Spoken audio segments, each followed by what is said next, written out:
Welcome to the Say It Out Loud podcast. I'm your host, Vasavi Kumar. If you're eager to gain clarity, speak with unwavering confidence, and liberate those inner voices, you're in the perfect spot. My mission here is to empower you to break free, find fulfillment, and ignite your passion. You ready? It's time to say it out loud. I've put together a guide of my top 10 tested and proven to work practical strategies and habits to help bright women like you say no, set your boundaries right, live confidently, and build healthy relationships, starting with the relationship you have with yourself. This is a self-paced guide, and I can't wait for you to dig into it so you can start becoming your most confident self, because she's in there waiting for you. Head to the link in my show notes or go to vasavikumar.com/guide and grab it today.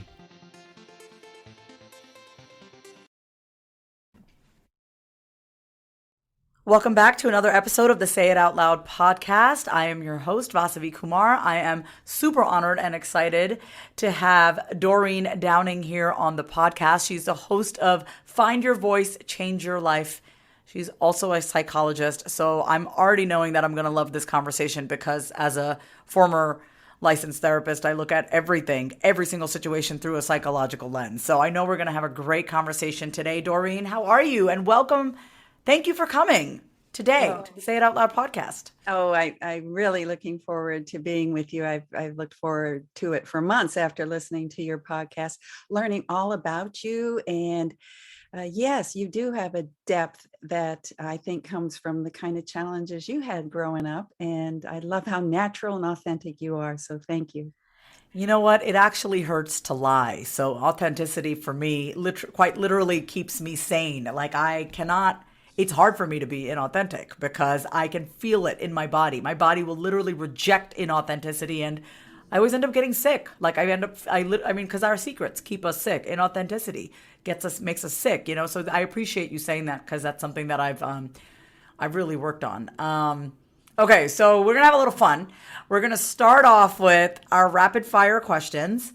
And what I would love for my audience to really pay attention to is, I'm always telling y'all, it's best to just be yourself, that you can be successful, you can be wildly successful, you can change people's lives by being yourself. And so when I bring guests on here and I kind of put them through the ringer with all these questions, I do that because I want to show you and I want y'all listening to know that you can impact people's lives the most when you're truly just being you and you're being honest and you're speaking your truth. So Doreen, are you ready?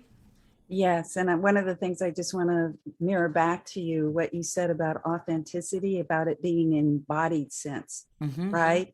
It's like, but how do you really know you've reached authenticity unless you're inside of your body and you know how to access it? So you're such a good example. Thanks. Thank you so much. I appreciate that. Okay. So Doreen, what's something that you've never been able to do well? I've never been able to actually climb up a mountain and do it. The reason why I'm saying that is because my husband's quite athletic. And just this morning, we were looking out at the mountain in front of where we live, which is Mount Tamalpais, north of San Francisco. And once I climbed up that mountain with him and I just go, oh, we should do it again. And when I think about it, I just get out of breath thinking about it. I did not expect you to say climbing a mountain, but it's like, if that's like what you can't do well, then it's like, that's pretty amazing. Because it's like, you just like went to the summit. You were like, I can't climb a mountain. I was like, well, that's great. I can't climb a mountain either. I love this question so much because I never know what's going to come out of people's mouths. So I know, but it's spontaneous and it's a metaphor, isn't it? Actually, yes. Anything that we want to reach for, what do we need to prepare and how do we equip ourselves to get to where we want to be, which might be at the top of the mountain or might be, in your career or yes, I love that. Thank you for that. What's something you think everyone should try at least once? I've had all sorts of answers for this question, so do not hold back. I've had some pretty raunchy stuff, and then I've had some, just like some basic stuff. So there's no right or wrong answer here. So what's something you think everyone should try at least once? I love traveling. I can't Love tell that. you how much it thrills me to go into a new city or a new countryside and just wide open wonder. And the what brings that back to me most specifically is the underworld, scuba diving in the Red Sea, just outside of a town in Egypt, Hirata. Well, let's get yourself there nowadays. I doubt it, but the whole idea of immersing yourself in an environment like the ocean and opening up to what you've never seen before. And I think again, I'm realizing I'm coming up with a lot of metaphors here. Hmm. I love that. You know what I was thinking about the traveling thing? I was just speaking to my mom today because her and my dad probably want to like die in India, right? Like that's, I mean, that they're coming to that age where they're talking about where do we want to live out our years. And they want to go to India and I'm going to take them back and I'm going to like get them settled there. And I'm like, do what you got to do, like make yourself happy, you know? And it just makes me so grateful that from the age of 2, I was put on a plane. We went to India every year since the age of 2. Traveling for me is just like second nature. It's like not a, and I know some people, I have some friends that like, they're like, I get so nervous when I fly. And I'm like, I don't even think in that way. You know what I mean? Like what's scary? Like flying is just so natural. So I love that you said that because I do think getting out there, exploring, being curious, like that's what life is made of. So you're just using all these deep metaphors. I'm loving this. I know. It's like, what are you really trying to say, Doreen? Okay, well, we're gonna keep going. If you had to work on only one project for the next year, what would it be? Hmm, that's oh, you bring me down to a little bit of longing. When COVID first started, I unplugged from everything. I let go of my office in Berkeley as I'm a psychologist. I started doing way more online my business, but I had so much space. I didn't have to travel, get in the car, get dressed. Hmm. And so what I did was take up watercolor. And so for that whole year, I spent hours every day, every week, doing watercolors. And I have I found an amazing kind of, well, talent that I had inside. And I was focused and I created art. And I now have 3 binders full of my art. And now that I'm book to book or back to back booked, I put all my art supplies away. So I think if I unplugged from everything, brought out my watercolors, my paintbrushes, and brought out the Arches paper, watercolor paper, and I would just do art only. I love that. That's how, even as you say it, it just feels so peaceful. If I were to do that one thing for the whole year, and for those of you listening, my client Jason recently interviewed me on this podcast. So if you want to know what I answered to this question, we'll put the link to the show notes for that episode. I think you guys will enjoy it, but I'm gonna see what comes up for me right now. Is if I could do something for the next year, honestly, I would just live by the ocean. I don't know what I would do. I just know how I would want to feel. It's like I just want to be by the ocean. And I actually have a property that's being built in Mexico, which will be ready in September. So I think it's actually it's coming true. So I would just like live and I wouldn't even travel. I would just go to one place and just completely change my environment because I've been in Austin for so many years now, I still manage to travel, but I want to like go somewhere else. So I'm feeling that urge. I'm feeling that craving and I got to like sit with it and really like allow it to move through me. To then see what my next step is going to be. Okay, so when you have 30 minutes of free time, Doreen, how do you pass the time? Let's take a quick break. Having been in therapy since the age of 12, I know firsthand just how powerful the process of finding the right therapist is. Going to therapy and talking things out with my therapist has made me happier, clearer, and most importantly, I have a plan for my mental health. I have tools to be able to communicate with others and also the tools to cope when life gets hard, which it does. So let me ask you a question. Is something interfering with your happiness or preventing you from achieving your goals? Regardless if you have a clinical mental health issue like depression or anxiety, or if you're just a human who lives in this world who is going through a hard time, Therapy can give you tools to approach your life in a very different way. And that's why I'm excited to tell you about today's sponsor, BetterHelp. BetterHelp's mission is to make therapy more affordable and more accessible. And this is an important mission because finding a therapist can be really hard, especially when you're limited to the options in your area. BetterHelp is a platform that makes finding a therapist easier because it's online, it's remote, and by filling out a few questions, BetterHelp can match you to a professional therapist in as little as a few days. It's easy to sign up and get matched with the therapist. There's a link in my description. It's betterhelp, HELP.com/Vasavi. That's betterhelp.com/Vasavi. Clicking that link helps support this podcast, but it also gets you 10% off your first month of BetterHelp, so you can connect with the therapist and see if it helps you. And because finding a therapist is a little like dating, if you don't really fit with that therapist, which is a common thing with therapy, you can easily switch to a new therapist at no additional cost without stressing out about insurance, who's in your network, or anything like that. I don't know where I would be without the help of therapy and my therapist, but I do know that life would feel that much harder. So if you're struggling, consider online therapy with BetterHelp. Click the link in the description or visit betterhelp.com/Vasavi. Thank you again, BetterHelp, for supporting this podcast.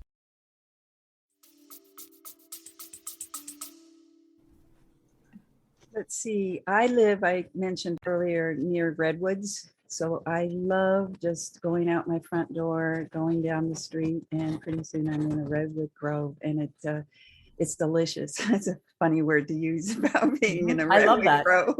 Yeah. But I guess there is something about what we smell and what we taste, and I think the forest is delicious, the smell and the feel of it. So I think putting my body in the middle of that, and again, that's a metaphor, those redwood trees are all connected at the roots, is what I've heard. Like you have a grove and they don't have they're all connected. That to me is very powerful, and it's another metaphor for how we are all connected. We sure are. There's well, one of the things my mom always taught me when we were kids and we would go back to India and they're called poor feedings. So we would get food and we would hand them out to the poor, people living out, just living on the streets. And my mom would always say, when you hand food to these people, look at them in their eyes. They're no different than you. You are no different than them. I think I might have taken that a little bit to an extreme because I always then felt like guilty for being successful because I was exposed to so much poverty at a young age. I felt guilty. I felt guilty for how good I had it, And it's almost like I sabotaged myself. But I do believe that we are all connected. Like every single one of us has these experiences. It's like it doesn't have to look the same, but we all know the feeling. We all know the feeling of it. You know what I mean? The feeling. So I just appreciate you saying that we all are connected. Okay, we're going to get into the second portion of this, which is really the say it out loud portion, where my audience will really get to connect with you as far as your own life and how you've learned to change your life by finding your voice. So here's the first question, okay? When did you learn that it was safer to lie or safer to keep things inside than it was to say it out loud? When did you first learn that? Well, it kind of take steps to keep on going back further and further and further and further. And there is a moment that I get to when I go back into my childhood is when my mother, who was bipolar, I think yours was a therapist. Is that what you said? Or no, your last person you interviewed was a therapist. That's right. Yeah. No, but so when I go back in my life, I had a mother who was bipolar and was in and out of the hospital. And we lived with my grandmother. And when mom came home, my sister and I, of course, were 4 or 5 years old, little girls playing, laughing, tickling each other, throwing hair, things at each other. And my grandmother would always make us be quiet. Shh. Your mother's going to get sick. Be quiet. She's going to go back to the hospital. You're going to make her sick. So that is a deep root, I know, for me when I began to hold myself back. I mean, I'm already somewhat of an introvert, so it probably wasn't that hard for me to keep myself quiet. But that's one of the kind of moments I remember over time. Is I don't want to. You talked just a little bit about guilt. You don't want to be responsible for your mom leaving you. So that's kind of I mean, I've thought about it and felt through it and worked on it, so it's not painful, but it does explain what you're talking about. Is like, when do we start not feeling like we could speak up? We can make all the noise we want. The reason why I love asking this question is because so many people, I'm sure people who work with you, people who come to me, they're like highly intelligent and they're like, I don't get it. Like, it logically makes no sense. I go, of course, it doesn't logically make sense why you stifle. It doesn't logically make sense why you have a hard time speaking up. This is something that we have to explore with our emotions and our feelings, right? And so we look back to the earliest memory. And even though, you've worked through it, I think identifying the root helps us not feel so crazy, because, so many women they're like ashamed. They're like, I don't understand. I'm really successful. Like, I've felt this way in my relationships, romantic relationships. I just didn't understand why I put up with so much. Logically, it doesn't make sense. But then when I go back and I go back and I go back and I'm like, where did I learn this? Where in my body did I learn that this type of behavior, this type of interaction was normal? And I say that in air quotes because it's not normal at all, but it's painfully comfortable. Even though it's so painful, it's still comfortable. Like, my nervous system is like okay with that, even though it's so traumatic, right? So just thank you for sharing that, because, you are in the line of work that you do, and even you can identify that moment for you or those moments for you. And even though you've worked through it, that's what I want my audience to hear, is that, like, you can have that memory and it doesn't have to, and you can address that, but it doesn't have to control you anymore, Right. And what you just showed people, I think, was that it's a journey, an inner journey. So many people, when they're trying to overcome their fears of speaking, go out and learn how to make a better speech. Mm-hmm. But inside, they haven't truly reached the part that is still scared to come out. And You know what? You want to know what I say to a lot of the women in my Say It Out Loud group? I said, y'all, we're getting ready on the inside. And I always say to them, if you look in my business for the past 11 years, the content that I've been putting out is pretty much the same. I've been saying the same thing for the past 11 years, talking out loud, saying what you got to say out loud, finding your voice. I've been saying it. The biggest difference is I actually feel it on the inside. It's not just words. Like, my insides had to catch up with what I was saying on the outside, there And you so, go again. You're talking about the sense, the feeling. It's not something you can make up until you really know inside and have the experience of what being authentic, what being able to say it out loud, say whatever it is yourself. Great. Yeah.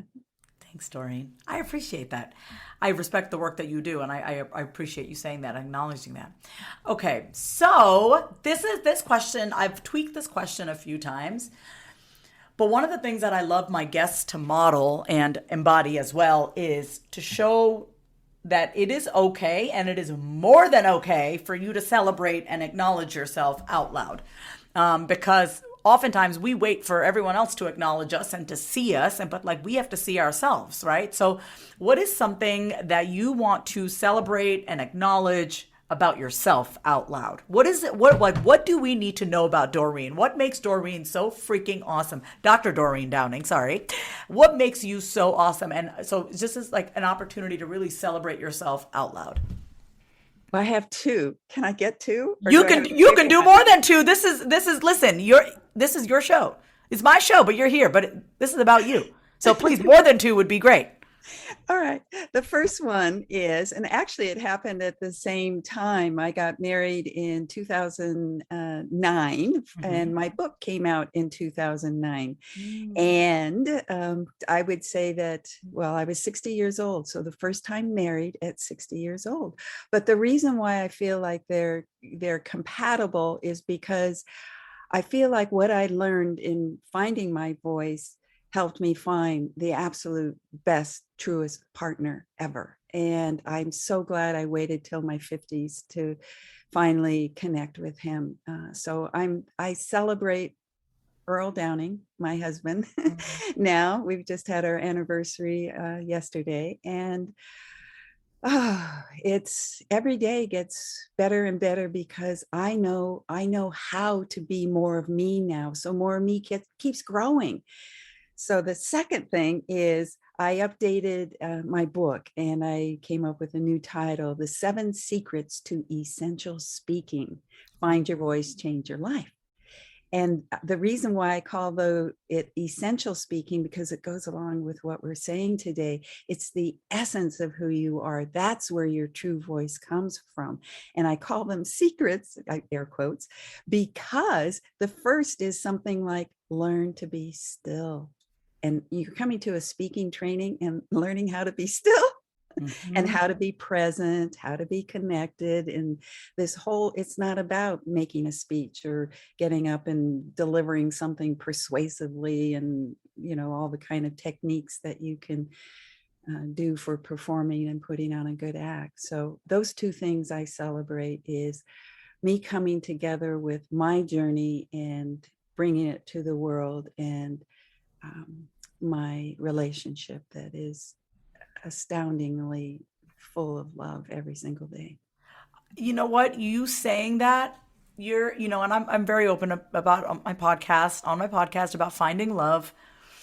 And yeah, you just saying that, like, it just soothed something inside of me. It's like, and is this your first marriage? Yeah, 60 years old. I walked down the aisle. That's a whole story in itself, but yes. Wait, hold on. When did you get married? Let's see, 9 years ago.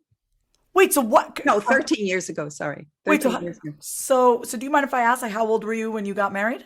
60. I'm 73 now. You got, wait, for the first time? Yes, dear. Oh my God, I want to cry right now. That is one of the most beautiful things I've ever heard. Uh, So you waited till you were 60 to get married. well, on my shelf was a book that I looked at every day I went into my office, and it is You Can't Hurry Love. And that kept me going. And of course, I did all the kind of, find your soulmate classes and read the books on how to do relationship partnering. But I think that book, sustained me through the, 30s, 40s. But I was developing a career. I was having a great life. I was traveling.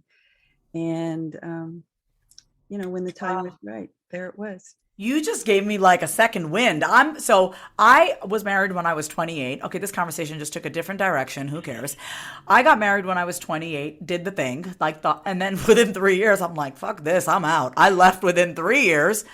And then I still got into relationships, very toxic, codependent relationships. Relationships were very one-sided. I mean, literally recreating my childhood, recreating my parents' relationship. And I've never heard the book, You Can't Hurry Love, but you best believe I'm going to buy it after this. I'm going to buy this book. And you just gave me some hope because I just turned 40 and I was talking to my mother who's 70. We were just talking on the phone and I go, I might get married again. And she goes, do you really want to get married again? I go, nah, to be honest, I kind of just want my own thing. But a part of me is also like, afraid that I won't find anyone, right? It's like, can I really find someone that I can actually coexist with and live under the same roof? And what you're showing me is that, yeah, I just can't hurry it. I can't hurry it, and it's possible and it's out there. So just thank you for sharing that. Yeah, I loved your word coexist, because the fullness of me, I think I get to be. I mean, look at, redoing my book and art and all this blossoming still. And So this was your first marriage. Was this your husband's first marriage? no, he had been married before. Okay. But guess what? We What? knew each other in grammar school. Oh my God, that is amazing. I'm So so I happy know for you. I know what he looks like as a little boy.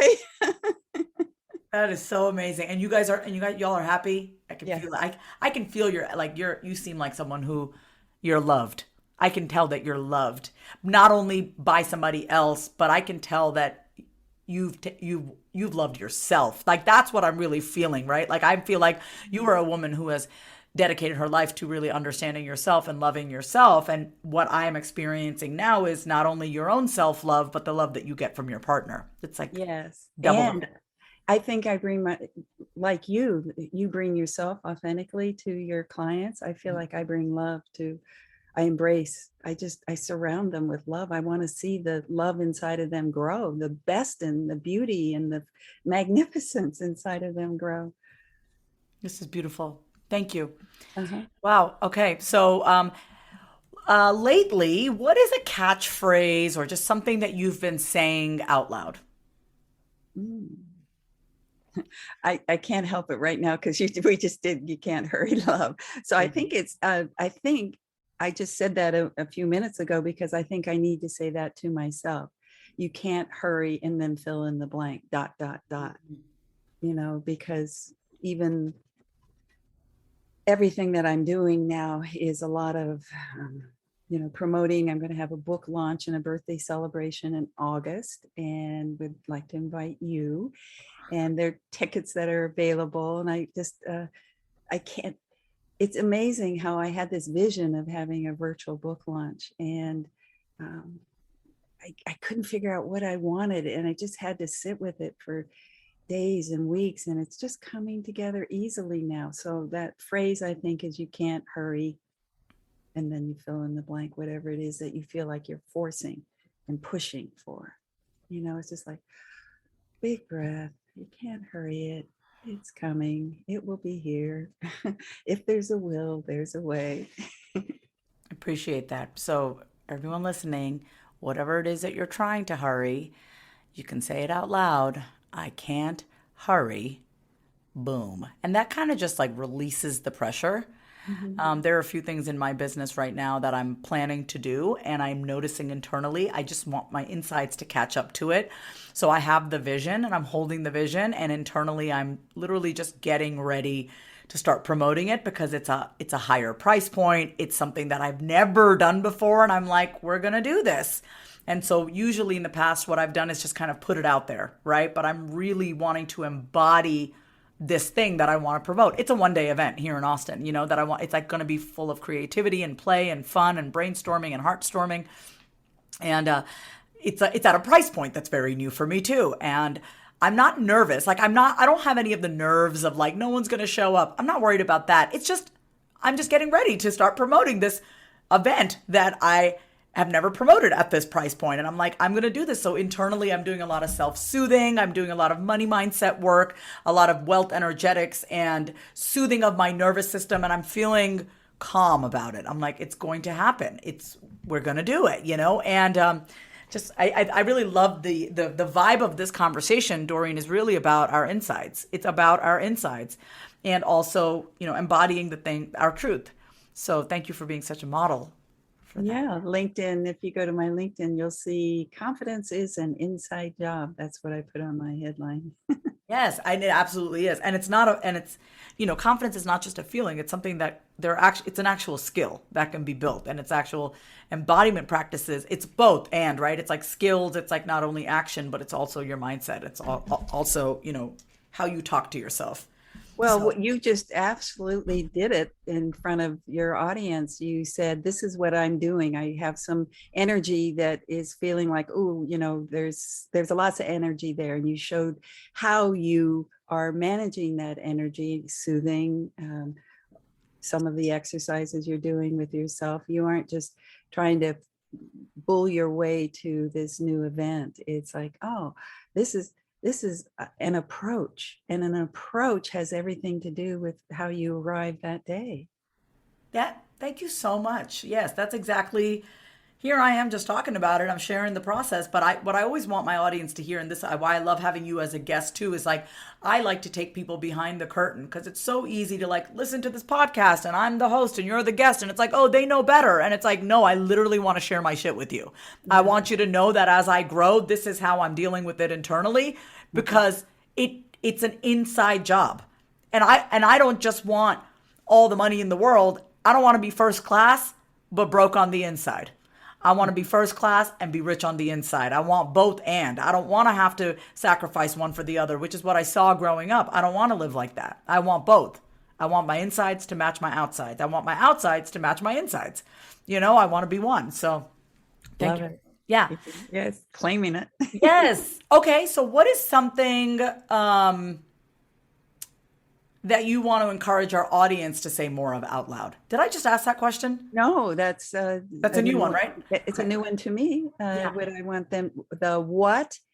Ooh, it's because my work is more about the being than the doing. Hmm. So it's hard for me to say what, except for when I start thinking about, um, okay, so what's coming right now is I am, and that I am, it's like what you just did, I want both. Hmm. So I think that I, and then knowing what the feeling of I is, the authentic I, and then the am feels like, all right, there's a sense of beingness inside of me. And it's like, I am being, and then we have to fill in the blank, but I am, what I do actually is I converted something. I used to say, I am in the now to remind me how to do that and get back. But Hmm. now I say, I am the center of now.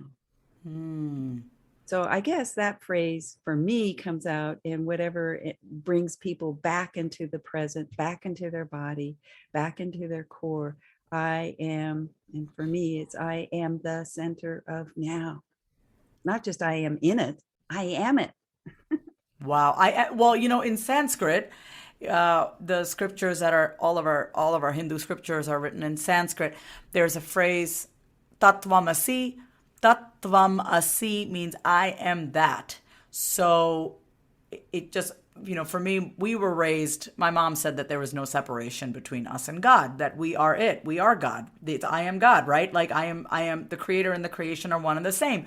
So that separation is something, that oneness, that I am that, is something that was instilled in my head, into me since I was a young kid. I feel so grateful. I'm so grateful that that knowledge was, I've, even though it took me a while to really start to embody the oneness, at least I had the knowledge. I had the knowledge. It didn't become wisdom until I actually started living it. And even to this day, there are times that I slip in and out of consciousness, right? There are times I'm fully in my ego, and then I know to get back, and I remember that. And it's just that time between ego and getting back into our consciousness, it's gotten shorter and shorter for me. But I really love that you said that I am the center. I mean, it's just, and I think that's hard for so many people. Why do you think that is? Why do you think it's so hard for people to really just own that about themselves? Well, because when we go back to childhood, we have to start identifying ourselves, I guess, in school, we have to start achieving, we have to start to play roles. And I don't know, it's a good inquiry is why is it so hard to just come back to your core, your center, and say, I am alive? Because I guess it's like what value system we live in, and our society, our values seem to promote and applaud success. And what does success look like? I am CEO, I am an author, I am, a wife, I am, it's all the roles we play and what that means. But so that's something concrete. And I think that what's inside of us, the I amness, the core, the beingness, doesn't feel like it does anything or goes anywhere Mm-hmm.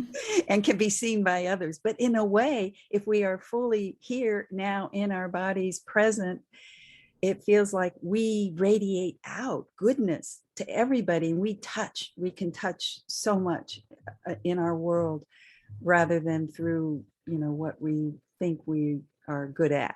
I mean, that's okay, be good at whatever you're going to be good at. But I also think the power of you, the power of now, the power of your magnificence radiates on these other levels that reaches people, because we're all animals. Sniff, sniff, sniff. Who's good? Thank you. That was, Yeah, that's I think that's something that I just want our audience to really listen to and ground themselves in. And it's also just allowing ourselves to understand where we've come from so that we're not just like, how did I get here? It's not what's wrong with you. I love this book by Oprah, and I forgot who she wrote it with. I just remember Oprah. It was like, what happened to you, right? When you really look at how you were raised and the fact that you've had to identify from a young age, and who you are today is not really you. It's who you thought you had to be. I just want everyone to know that. Like everything. If and the way I usually gauge that is like, if there's something in my life that I'm not satisfied with, then then I ask myself, whose rules am I living by? What is actually driving this narrative right now? What am I telling myself right now? Which is, my methodology is to say it out loud. I'm writing a book called Say It Out Loud, which is coming out oh so soon. Oh my God, you know the pressure. It's like, oh my God, this book is actually coming out into the world. And I'll be putting all of Doreen's information in the show notes to get tickets for her virtual book party, and then also get on my wait list for the book, Say It Out Loud. It's vasavikumar.com/waitlist. So you'll be the first to know when the book comes out.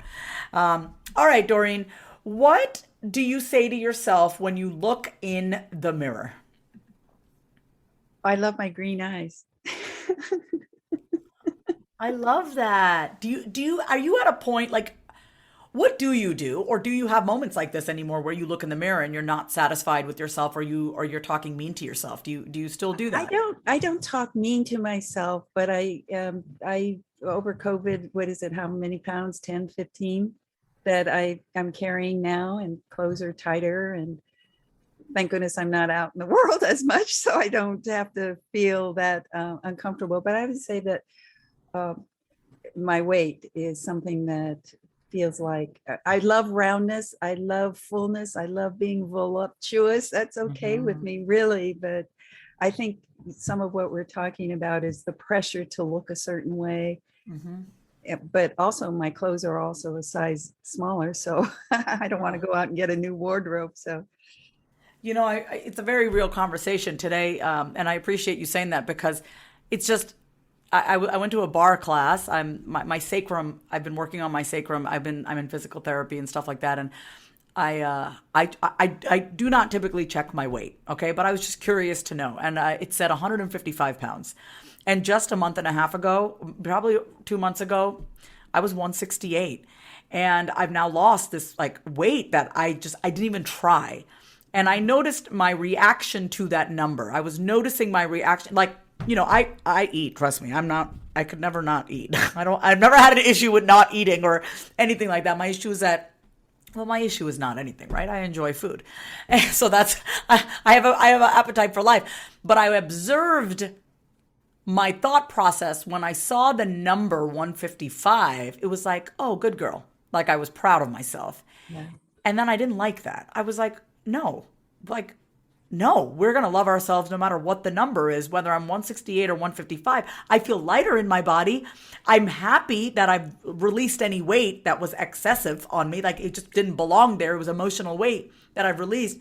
But I changed my narrative and I said it out loud. Vasavi, you are lovable and you are worthy and you are beautiful, regardless of this number that you're looking at. So I just observed myself. I noticed that I loved myself more because of that number, and I didn't like that. I didn't like that my love for myself was conditional and based upon a number. And I noticed myself approving of myself more because I was 155 versus 168. And so in that moment, I corrected that. I said, no, in this house, we don't not love ourselves any more or less because of a number. And I mean, in this house, it's just me and my dog. But, I had to tell myself, like, we don't do that in this house. We love ourselves no matter what. So I share that because I relate to what you're saying about the body shape and what you look like. And even when I was standing in front of the mirror today at the workout, my workout class, I did a bar class. I noticed myself picking apart my hips. I noticed myself looking at my arms, and I was like, oh my God, stop. Like my body, my relationship to my body has been a work in progress, a work in process. And so I've just been very mindful of that. So thank you for sharing that about you as well. Yeah. And I think the message that I gave myself so far today about you can't hurry, I think with myself, I have to remember that I can't hurry the losing of or the releasing losing is a different kind of word, isn't it? The releasing of the energy, that extra energy I'm carrying. I Yeah. can't hurry it. I will, I will find my way back to what was more normal for me. Thank you for that. That was a beautiful little touch point here. Um, Lastly, so two last questions, Doreen. Is there anything left unsaid inside of you that you want to say out loud?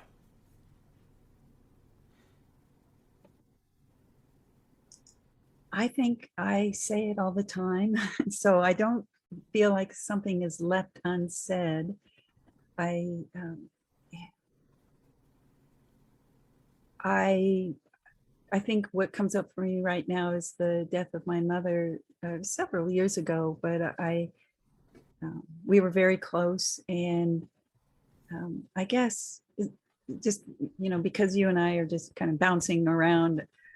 Uh, I don't think I said I love you in the way that I would like, and I could still say it now, right? I mean, just because somebody's dead, you can't communicate. I mean, I don't know if I do seances and those kinds of things or believe in them, but I believe that, yeah, if it's still possible. I guess I want to remind myself to say, even though people are gone, I've had some deaths. I'm in my 70s, so things are starting to change for my friends around me, and a lot of them are finding themselves in illness. So I think just, I guess the word love, saying love out loud, I love you, I love you, I love you, I think that's what's coming to me now. Yes. That's so beautiful. I love you too. Yeah. And lastly, what I know you've already mentioned them a little bit, but what projects are you currently excited about? What do you have going on that you're excited to share? And how can people connect with you? The book launch, yes, August 24th, my birthday, and it will have an Eventbrite ticket. But let's see, you know my podcast. For your listeners, watch for Vasavi coming on my podcast, Find Your Voice, Change Your Life. .com. So that's where you can find episodes of me interviewing people who have felt somewhere along the line challenged to find their voice, and then who, like Vasavi, have found theirs and can talk about their journey. So that's what my podcast is about. And probably my website, essentialspeaking.com. And remember, it's the essence of who you are. That's why I call it essentialspeaking.com. Oh, if anybody just wants to, if there's a listener that says, "Ooh, I like you, Doreen, I want to have a little time with you." Anyway, it's connectwithdoreen.com. Connect with Doreen. And everyone listening, if you enjoyed today's episode, you want to check out Doreen's podcast, everything will be in the show notes. Doreen, I want to say thank you so much for coming on the Say It Out Loud podcast. It's been such a pleasure spending this time with you today. Oh, it was way fun and way inspiring. Thank you, Vasavi. Thanks, Doreen. If you love today's episode, then say it out loud. Subscribe, leave a review, and come say hi over on Instagram at My Name is Vasavi. Until next time, say it out loud.